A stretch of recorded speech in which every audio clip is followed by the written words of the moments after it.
cambio debeu ser significativo, agora están preciosas. Como ben explicabas, Claudia,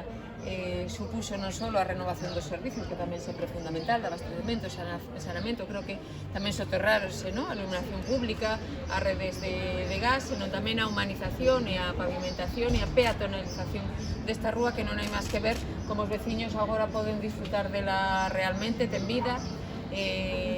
Este é un dos obxectivos que temos desta Consellería a través dos plans Urbes, colaborar, por suposto, cos administracións locais, cos concellos, para esas humanizacións, esas renovacións de infraestructuras, ese tamén reequilibrio social e reequilibrio territorial de captación de máis poboación, que tamén sempre é necesario, unha financiación de fixadevos preto de €500.000, 30% Concello, 70% a Xunta de Galicia. Levamos xa con estes proxectos Urbe dende o ano 2010. Nos últimos 4 anos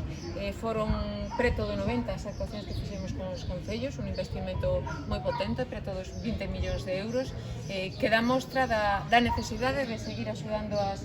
administracións locais, principalmente aquelas administracións locais onde máis o necesiten, as máis quizáis as de menor poboación ou as que necesiten máis asentamento poboacional. Esta é sempre a vontade que ten esta Consellería, por suposto, e a colaboración coa administración será sempre neste sentido.